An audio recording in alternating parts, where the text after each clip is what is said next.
The broadcast is now starting. All attendees are in listen-only mode.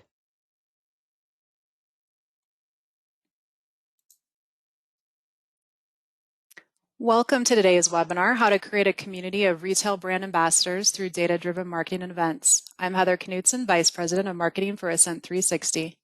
We sure appreciate you taking the time out of your busy schedules to join us today. And with that, let's dive right in. I'm pleased to introduce our thought leaders who will be joining me in leading today's session. Scott Buelser, CEO and President for Ascent 360, is joined by Todd Oswald, Vice President of Marketing for Alpine Shop.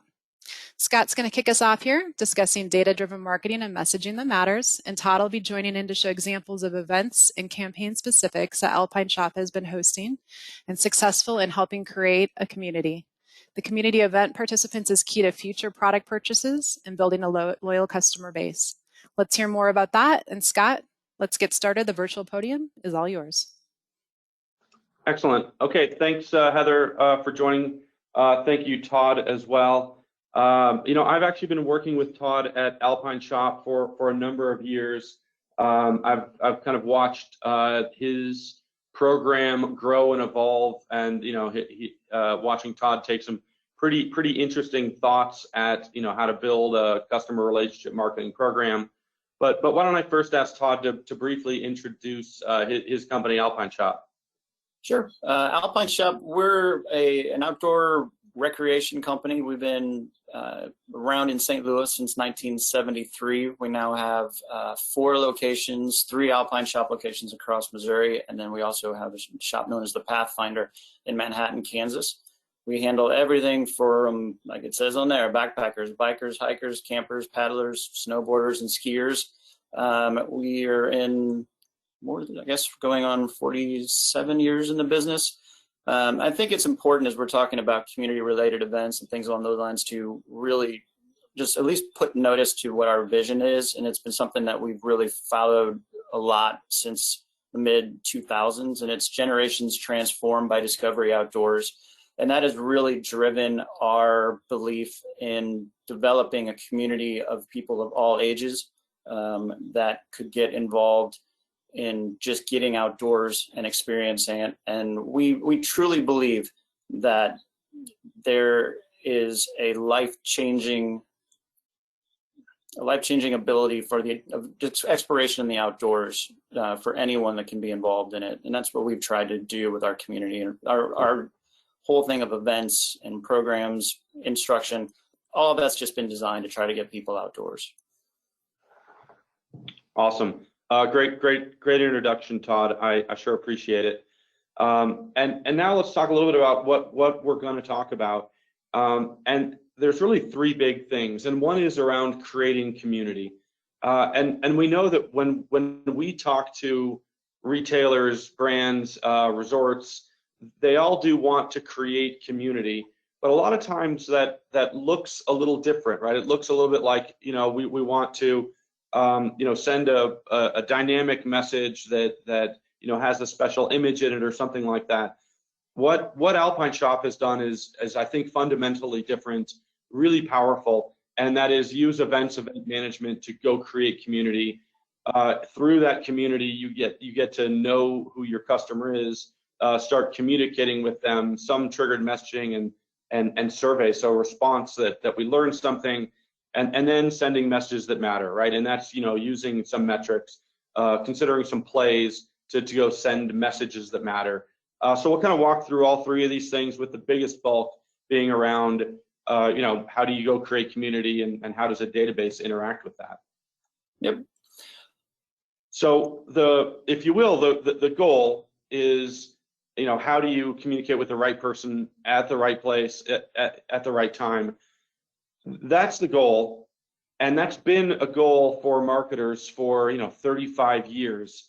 But it's actually pretty hard to get to know the right person, and I think that what Alpine Shop is doing through events gives us some insight that makes that actually pretty interesting, and also just flat out works to achieve their business vision, which is getting people outdoors and then providing them a place to buy the things they need there.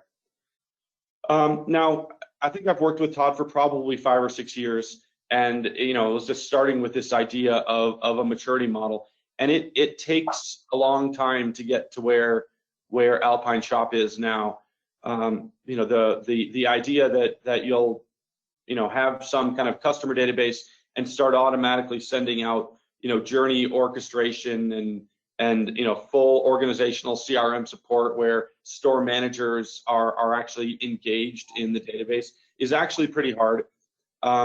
Alpine Shop is pretty far down that path, but it's a journey, right? From that place where you start with siloed data and you have ad hoc marketing and you're sending a newsletter to a place where then you get to multi-touch contact optimization, some modeling, those sorts of things. We kind of consider it to be 6 levels, and many of our clients are on this journey, some a little bit further than others, and I think you'll find today that Alpine Shop hasn't exactly taken the traditional route, but has made it pretty far down the path towards maturity. So Todd, I'll let you take it away with what your program looks like.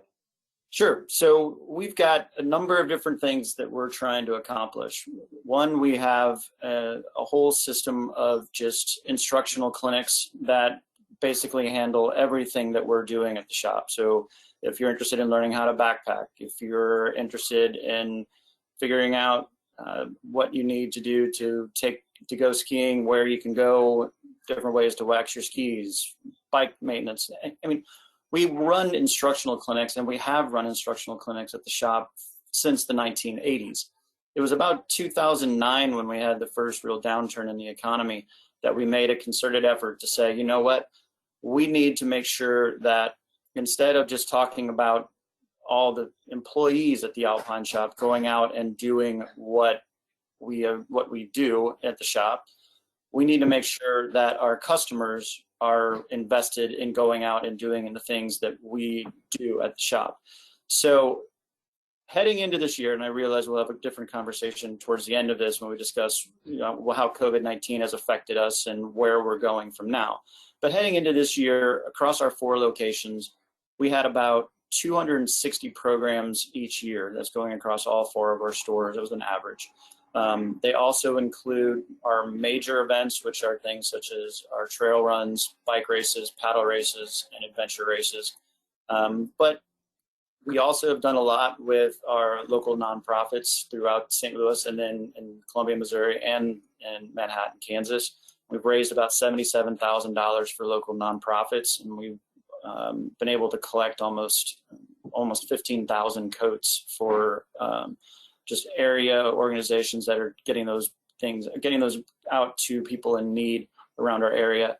Everything that we do is based on the idea of community. So with our major events like the trail runs, bike and paddle races, they all are we're more interested in getting newcomers and getting people that are just getting into these sports, whether that's trail racing or mountain bike or gravel riding or kayaking, canoeing. We don't make a big deal of who the winners are. We make a bigger deal out of working with our vendors to get gifts, prizes, raffle prizes, those things. And we make a much bigger deal. The bigger prizes are going out just as raffles to anybody that participates in the event. We have a major barbecue. We made a number of deals with local breweries to make sure that everything after the event is as much just a family barbecue as it is and as you're going to some sporting event.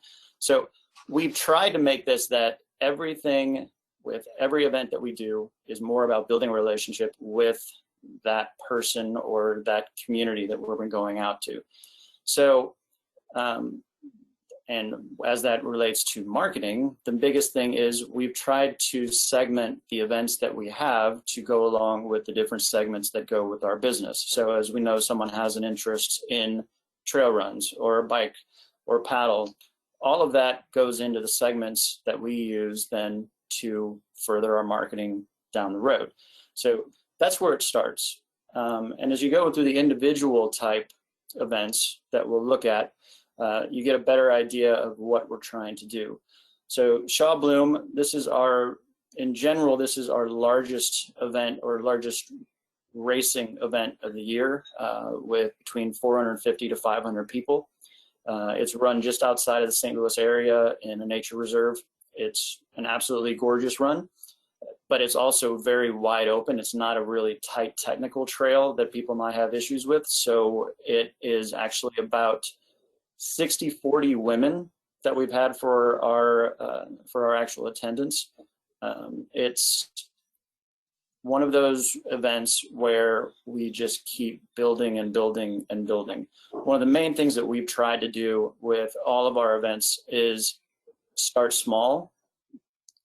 We try as many different options as we can think, and we have a system in place that we measure what works and what doesn't, and if something doesn't work, it's cut immediately. If we find out that it's working, we just keep building on that idea. So Shaw is one of these events that is kind of taking a new form this year. We had to cancel it in March, but now it's running as a virtual run where the course is set out at the nature reserve and people can run it on their own time between basically the 20th, so this past Monday and going through Sunday. And then they're basically just taking a picture of their watch or their phone showing what time it was and sending it in to show that they completed. And then what we'll do at the end of the year, at the end of this time period, is we'll go through and we will virtually choose all the raffle prizes and send the stuff out to everybody then. So we're learning just as everybody else is how things are going to go with this, but that's one showing. That's the most current item that's on our event list right now. The next one is our paddle race, which is the Merrimack Marathon. It's held on the Merrimack River here in St. Louis. This is another one that will not be made in its or run in its usual form with everybody going at the same time. It's now going over a 2-day period where people will be basically just asked to start on at certain times. And we will basically just be doing the same thing we are with Shaw. They will be taking their times. We're actually working with an app to be able to make sure everybody's playing as fairly as possible. But in the end, it really isn't as much about the result as it is about people just participating. Now, in a course of a normal year, while we're doing all these events, we kind of take a different tack than most of race companies and stuff like that and organizations like that will take.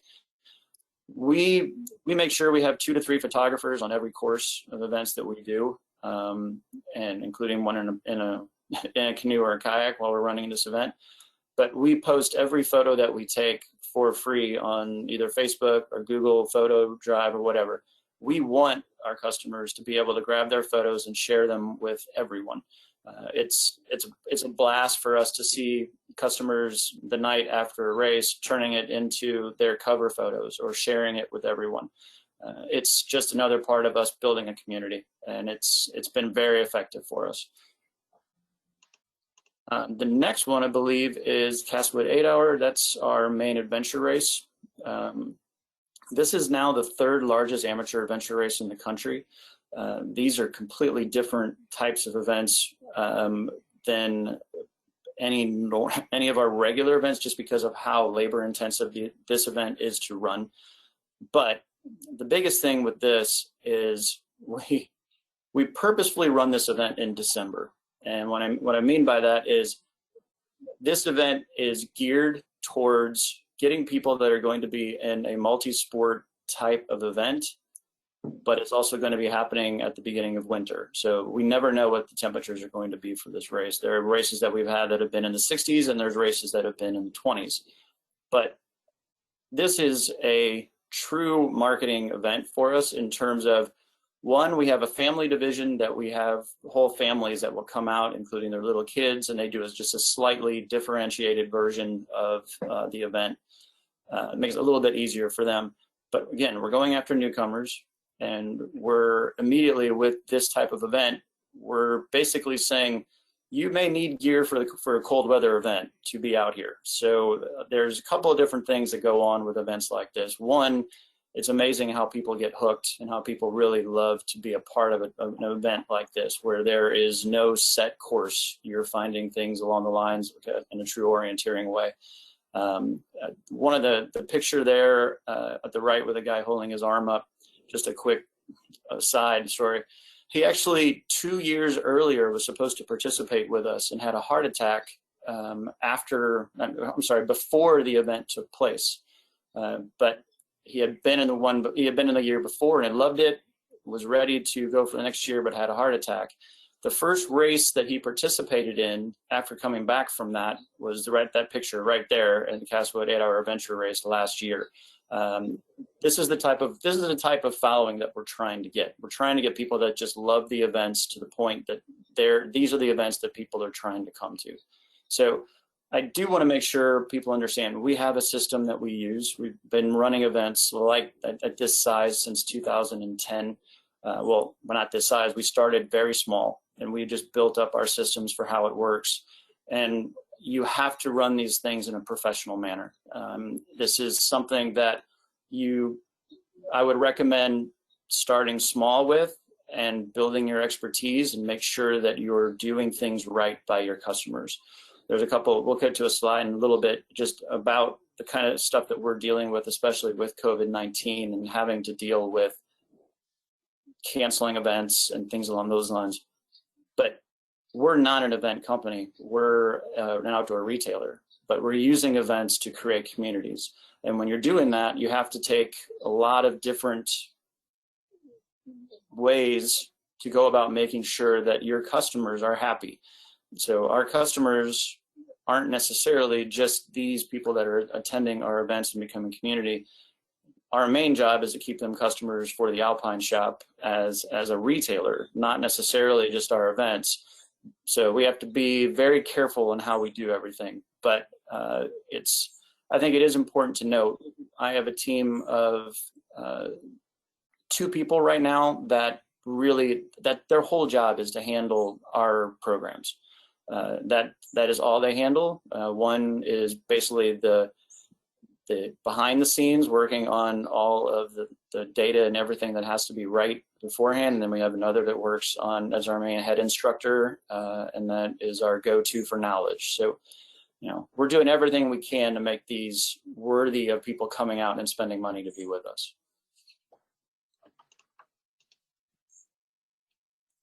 So, community building and nonprofit events. The picture you're seeing there was from about 2 years ago. We had the people are all waiting in lines to buy a pint glass from us to support a local organization. You can see on the kind of the right underneath the Alpine shop tent, that's Schlafly Beer. It's a local brewery that works with us on all these things. So this is one of the main ways that we've raised funds for local profits for the last few years. I won't say it's the be-all, end-all for ways that you can fundraise, but it has helped us develop these community events. It has helped us continue to get people out to our stores on roughly a monthly basis. It just depends on what the schedule is. Obviously, we have not been able to do this type of event this year. We are actually been working with Schlafly and with some other organizations to try to figure out some ways to do Zoom events that are based around the same thing, where it would basically be one of the ideas is that we will get vouchers from Schlafly that would be available to use at local groceries, or just go down to the brewery to buy things from them. And they would basically say, go and get this. And then on this night, this time to this time, we're going to have a Zoom conference for everybody just to come in, and we'll have presentations from the nonprofit as well as from Schlafly as well as from us. And it'll just be a fun hour of trying to raise funds as much as we can. So there's obviously a lot of changes that are going on with our events right now, but we're doing everything we can to try to figure out what's the best way of making that work. So this is the 2020 schedule. This was for our off-road racing league. These are the largest events on our schedule, with the exception of one thing. And the only other thing that comes at the size of these is our annual showing of the Banff Center International Mountain, I'm getting the name wrong completely, I can't believe it. But anyway, we show Banff Center their world tour for over 25 years now. That event, we host close to 700 people for 2 nights, and so 700 people on Wednesday, 700 people for Thursday. These events on here, Shaw's 400 to 500 people, Tour of Herman, we've capped that run, that bike ride. It is a gravel ride through Herman, Missouri, which is Missouri wine country. That ride is capped at 350 people. The Merrimack Marathon is a relatively new event for us. And as you can see as we go through here, we're trying to tap specific categories of what people are doing in our shop. Shaw's Trail Run, Tour of Herman is gravel riding, biking. Merrimack Marathon is paddling, trail run. It's obviously just getting out on the trails. And the 8-hour adventure race tackles basically everything of the above. And off-road racing is just its home. It's kind of, it is the Alpine shop, but it is our brand for everything that we do for competitive events. So this is where we have the most people coming into our events. The Expo is another major community builder for us. We were actually able to hold this in 2020. It was happening the end of February, which thank goodness. But for these, we have 2 full days, and actually it's 2.5. We start Friday night, and we just have speakers, program directors, people that we're just friends with, or people that just have interest in showing things, or even people that we've been put in touch with from our vendors. So on the left, we have the MR340. That's the world's largest nonstop river race. It flows from Kansas City to St. Louis. We've been involved with that race for a number of years. Scott Mansker, the director, came in and just was basically helping people get ready for that race coming up, which actually did already occur this year at the end of July. Marty Cook in the middle was actually our program director back in the early 2010s. He's the one that helped us get everything rolling when we started and made the decision to move. He's actually a pretty well-known presenter at a number of places around the country. He's an incredible backcountry cook, and he's got unbelievable stories you would never believe. And then Angel Castellanos on the right-hand side, he's actually just a world traveler, and he came in with help from our vendor Eagle Creek to give basically a complete talk on quick ways to be able to pack for adventure travel. All of this is based around us still trying to get people segmented in what they're interested in, because we can figure out if you're interested in adventure travel, then we know what kind of purchases you're looking at. If you've bought an Eagle Creek pack, we know you're in good place to get into Eagle Creek's packet supplies, that kind of thing. That's what we're trying to do with all of these different programs, is just getting more information on our customers so that we can have the better ability to get in touch with them later on down the road through their purchase cycle, to help them find stuff that makes sense for them based on what they're interested in. So the post-event email, and I'll go a little bit more in depth in this, and hopefully I don't, Scott, tell me if I'm taking too much time, but this is actually way more in depth than is just going to show up from this slide. This actually was in the building process for over 6 months. There's a lot more to be than you can see just with this, but this actually is involving an entire database that includes the roster for an event. It includes surveys that Ascent is helping us send out to the people that participated in the event. And then once they participate in the survey, they get a discount to come back in the store. And all of this is tracked with Ascent for us to show these people on this roster that we uploaded to send this email. We go back and track for 2 months prior to the event how much they spent with us. And then we track for 2 months afterwards how much they're spending with us. So, and not only that, we're also getting feedback from them on how the event went. So all of this is happening behind the scenes according to what we're showing to our customers. But what we're really doing is being able to actively measure how effective our main programs and our main events are as in the actual event, while we're able to measure how effective they are at getting them into the stores to make purchases with us.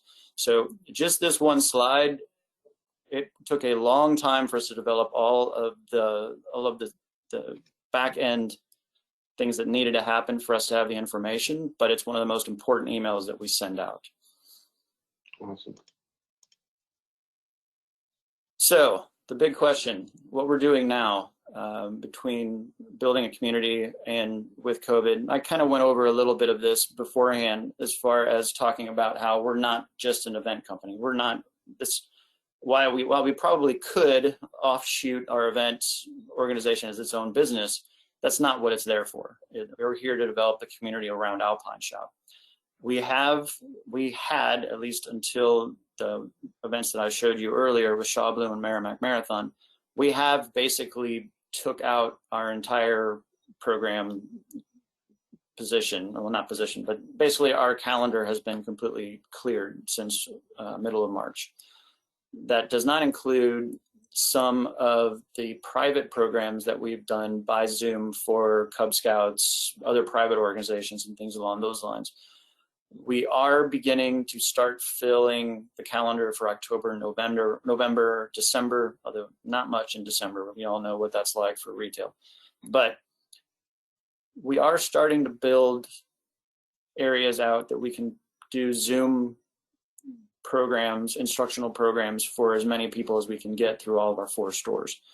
We are also looking at ways to do virtual events, or if not quite virtual events, then spread out events, such as we're doing with Shaw Bloom and Merrimack Marathon, where we can run the event, but run it in a socially distanced and responsible manner and make sure that we're not doing anything to put either ourselves in a PR risk or worse, actual risk for the health of somebody that was participating.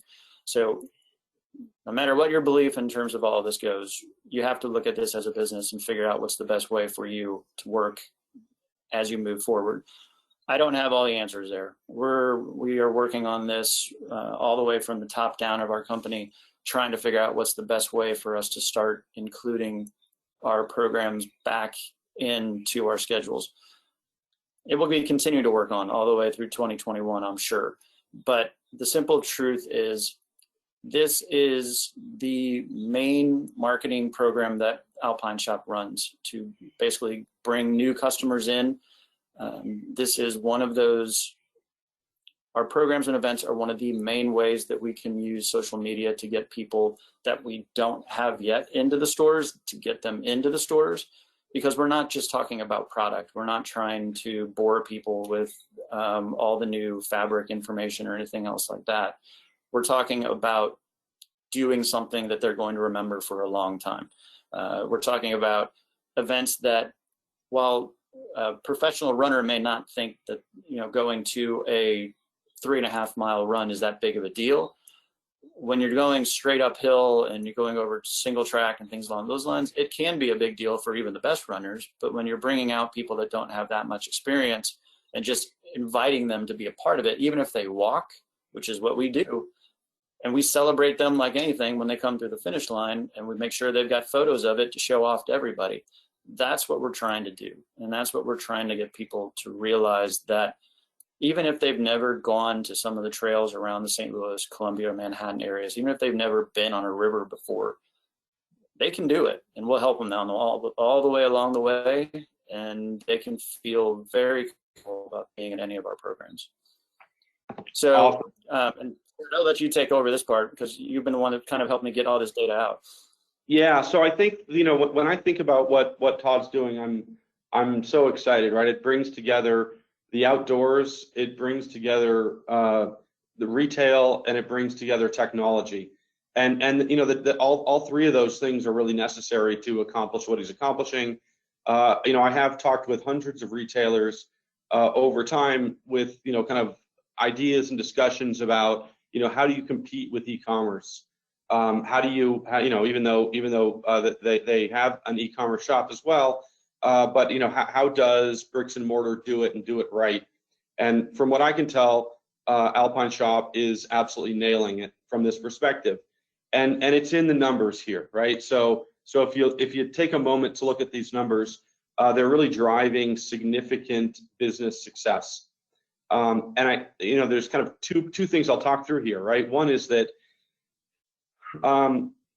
any customer who first engages with Alpine Shop via an event, right?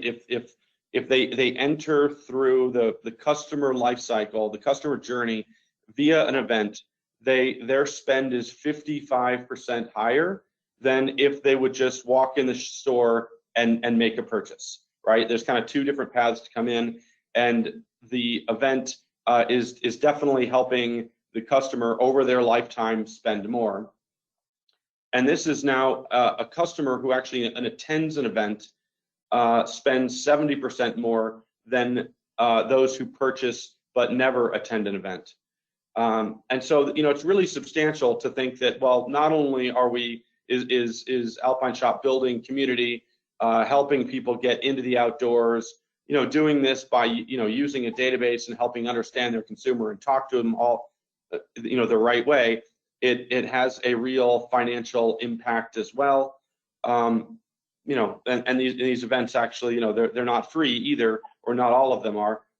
So there's a revenue driver from that perspective as well.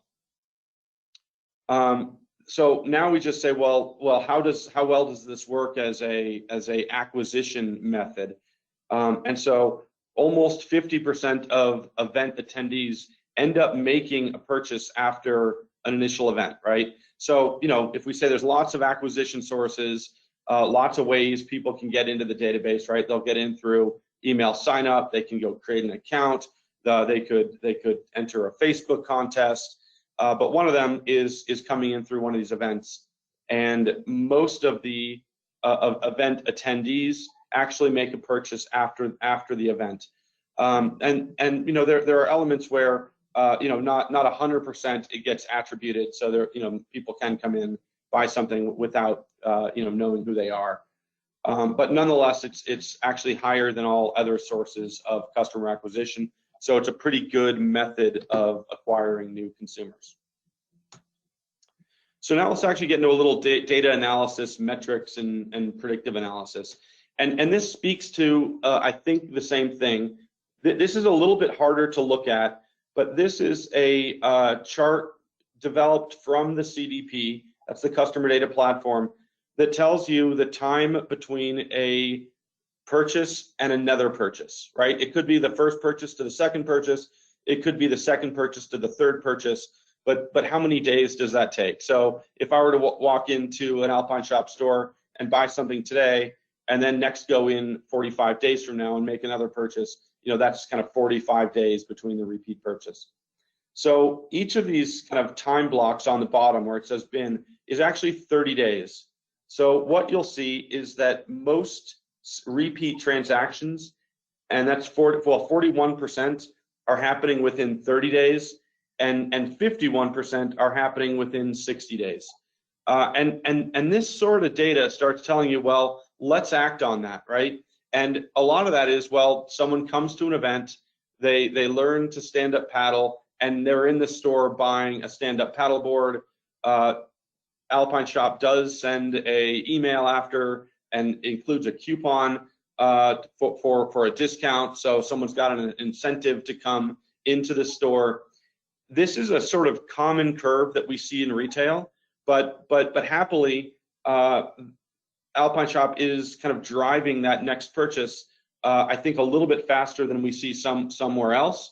You might imagine if someone does buy a stand-up paddle and they realize, they've got the wrong kind of swimsuit, they could just go to Target and get another swimsuit, or they could come to Alpine Shop and get the right accessories and the right gear and those sort of things, and have Alpine Shop help drive that through messaging. And this is, if you will, a basket analysis, right? So now if you understand, well, when someone makes purchase A, right, the first purchase, what is it that they're getting on the second purchase? This can help drive messaging, right? You see a lot of people buy some kid socks, and then in the second message, they're going to go get some toe warmers. You also see someone buy some Smartwool socks, and they realize, oh my God, I need more of them. So they go buy another pair of Smartwool socks in a second purchase. There's a lot of SKUs at Alpine Shop, so this is a very, very small set of some sense of it. But once you kind of get these sort of ideas into production, you can then go start to drive dynamic messaging to inform your consumer through the messaging. And Todd, do you want to talk about kind of post-purchase communication? Sure. And this is actually one of those areas when you were talking about 6 levels you're working through in terms of thing and building up as we go. This is our rep with Ascent. We've been working on this for a long period of time, and really what this comes down to is us figuring out ways to automate our relationships and our communications as best as possible. But what we do is whenever there's a purchase made at Alpine Shop, an email immediately goes out to them, thanking them for the purchase, asking them to take a moment to click a survey on their experience at the store, or if it was run through our e-commerce shop, what they thought about that. And then all of that goes into every response basically goes into a pool that we basically pick a gift card with for every month.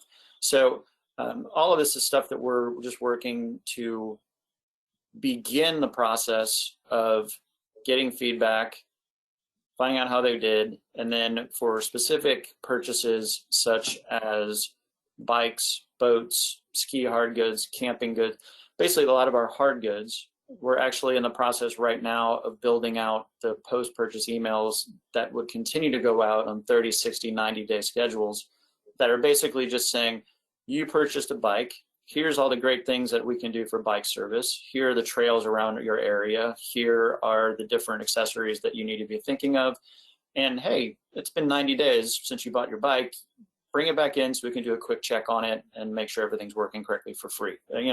That's the kind of stream that we're trying to develop. We're not completely there yet, but we're working on it, and it's stuff that we know is extremely important for not only our business but our relationship with our customers. Awesome. So some survey feedback. It's just great to see. This is just some examples of what we saw in the database that people do like these, and you'll kind of see on the bottom of this it asks for feedback. Every year's a blast. No changes. It's great as it is. I love coming. I drive from the Cape, which I'm not going to try to pronounce because it's so fun.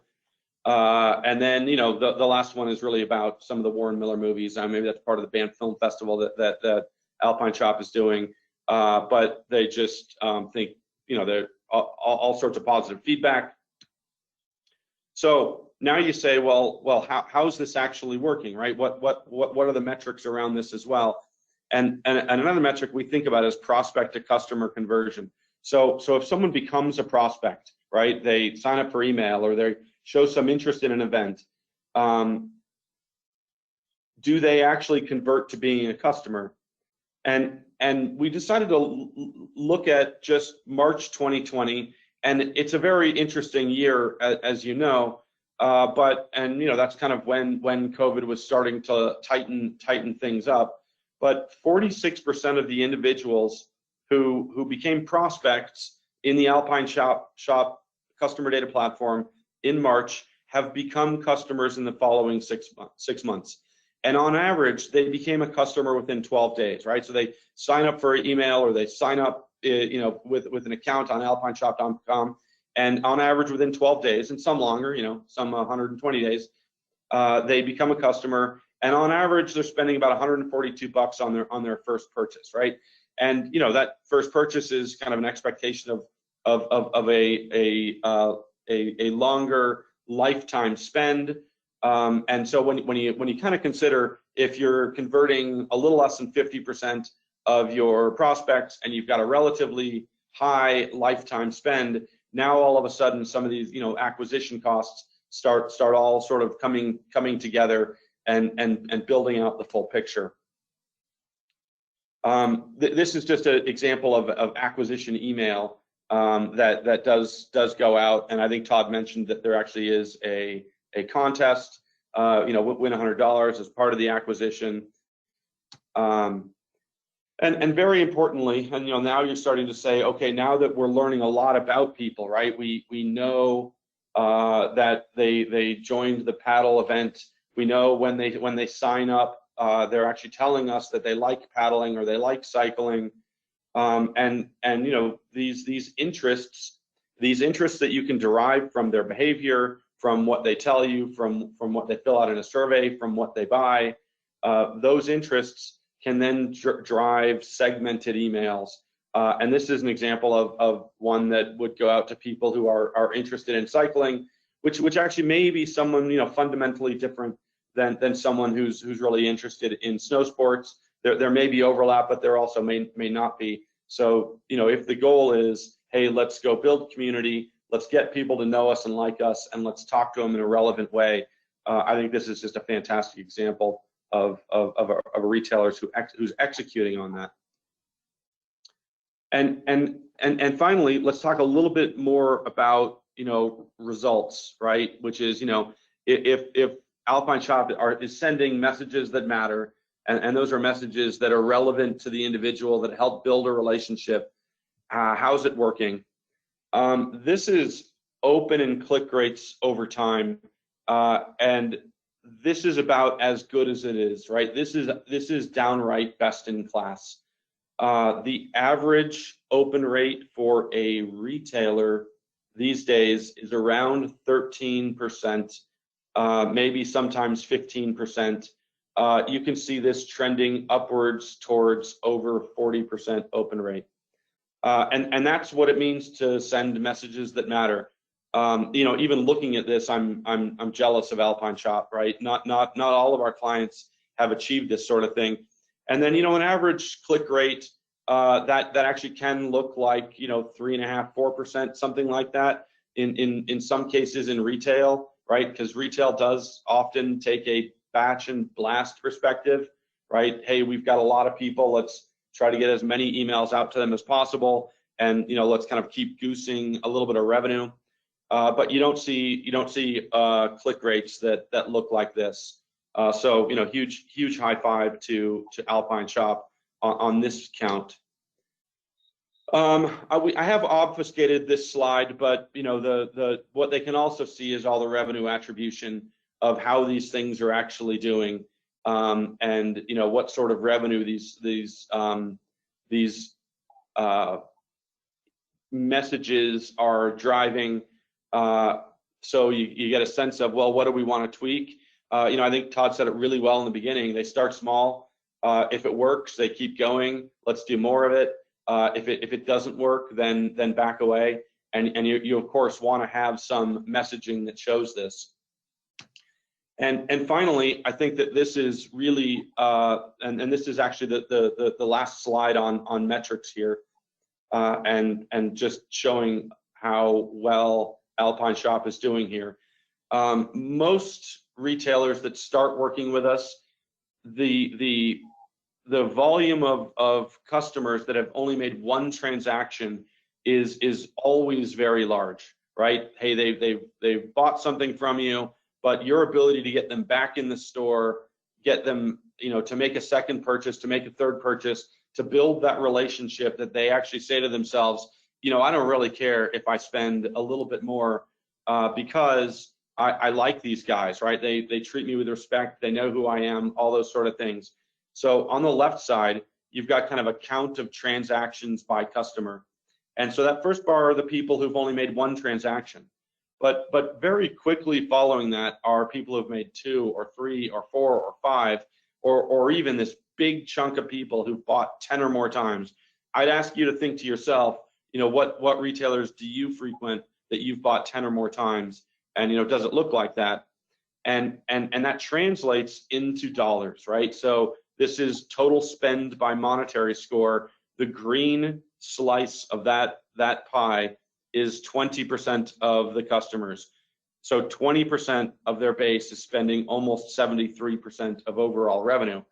And once you start putting all these puzzle pieces together, you say, this is a brilliant marketing program. You bring people in the door through events, you get them engaged, you show them that you respect them, you teach them something, they start buying from you, they fall in love with the outdoors, and they keep on buying from you. So the way that I look at the overall program is it's pretty amazing stuff, and I'm really proud that we work with Alpine Shop, and that they've chosen to have their database run by Ascent 360. It's been a huge help for us, I will tell you that much, because when we first started this, all of our program data was coming in from one silo that would not match with our existing e-com or even our existing POS system. So that was one of the main reasons we went with Ascent in the first place, was to help us get all of our data into one place. And we've worked together, I think we're going on 10 years or so, of developing our systems to just make sure that we have the best data possible on what's going on with our company, not just what we can get on our customers, but just to have a better idea of what's going on with our company and what we need to work on and what we need to do next. And that's basically marketing right now, is just trying to figure out, okay, that worked, but what's next? Because I think everybody knows you can't just keep doing the same things you've been doing at this point, because this old stuff just doesn't work anymore. There's too many different ways for your message to get lost. And it all just comes down to, what can you do now to get customers interested in you? Awesome. All right. Well, Heather, I know I'll pass off the next slide to you. Great. Thank you, Scott. Thank you, Todd. We have time for a quick poll question today, and really want to see if anybody else wants to take advantage of a complimentary data-driven marketing automation assessment. We've got some account executives on standby that would love to help. So I'm going to launch that here, give everybody a chance to participate that's interested. And I'm going to multitask here. We had a couple questions come in. And if it's cool with you, I'm going to ask just 2 quick questions here while we let this poll run. Scott, this first question is for you. That open rate that you stated a couple of slides ago, Christina asked a question. I think that was just a few slides ago. That open rate that you stated, where Alpine Shop is really doing well, is that open rate for retail on average? Is that in general, or is that a now during COVID open retail rate average? Do you know? Can you clarify that for the audience? Sure. So the chart that I was showing was Alpine Shop, an Alpine Shop chart specifically, and the numbers look absolutely fantastic.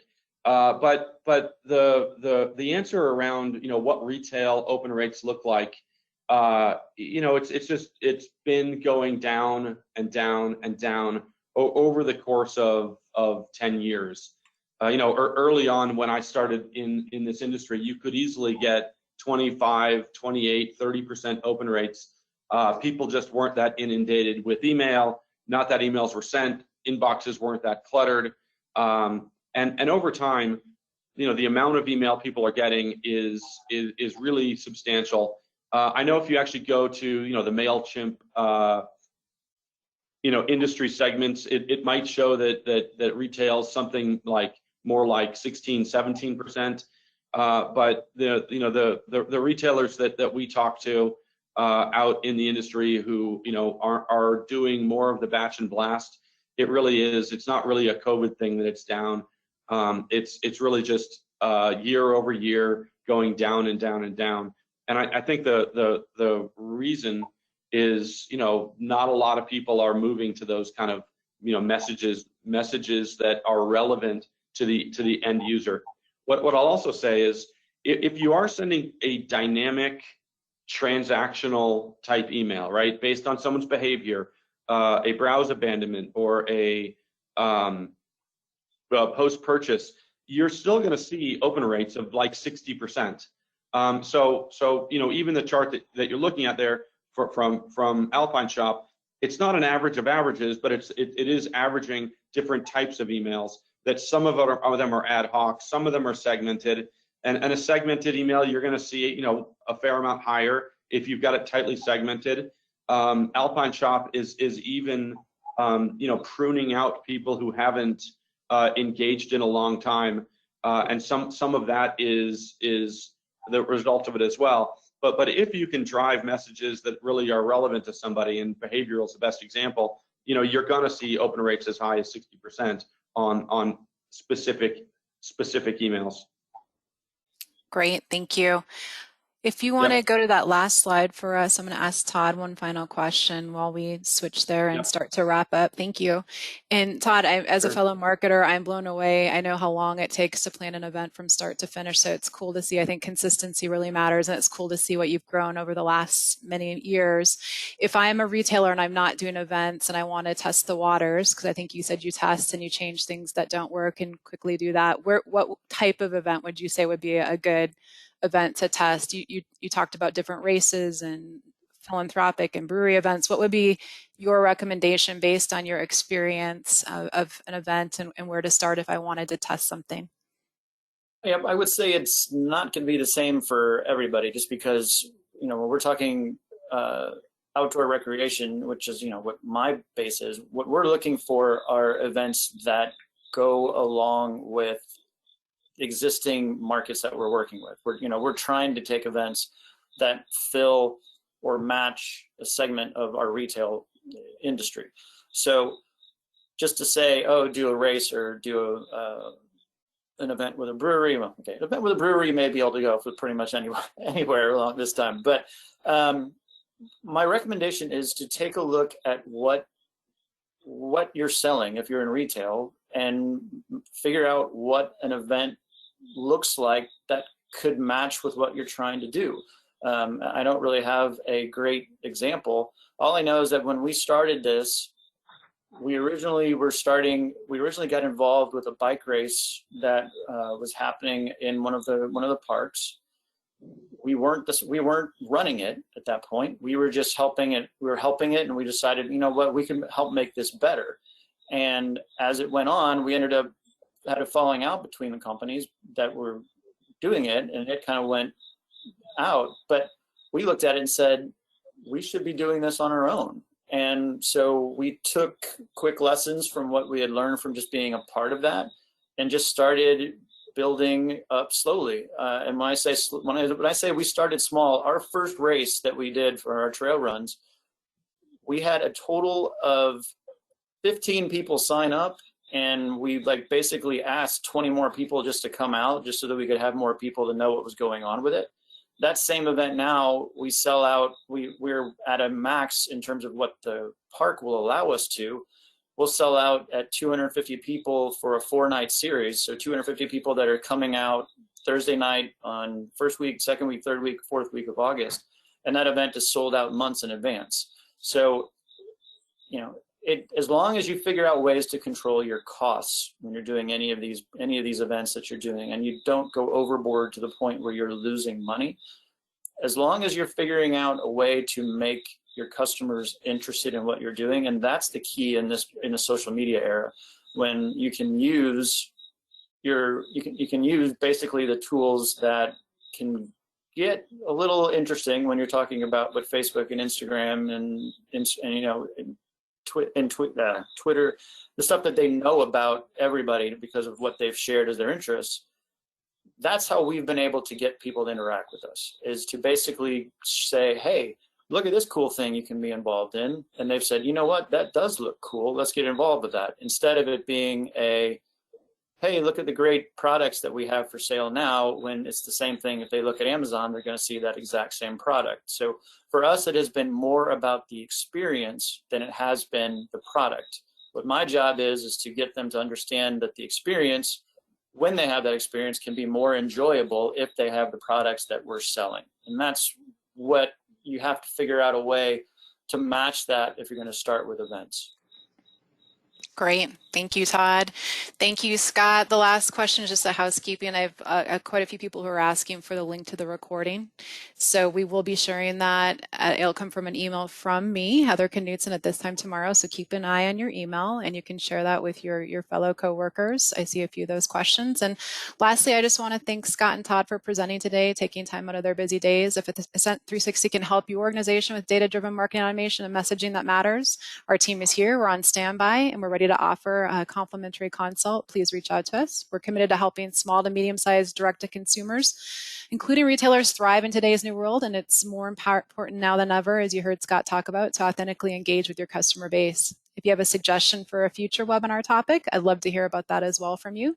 With that, thank you for your time, and we'll look forward to having you join us for a future program. Remember to follow us on LinkedIn to be included in future invites. Thank you, and good day. Thanks, Todd. Thanks, Heather. Thanks, Scott. Thanks, Ed. Thanks all.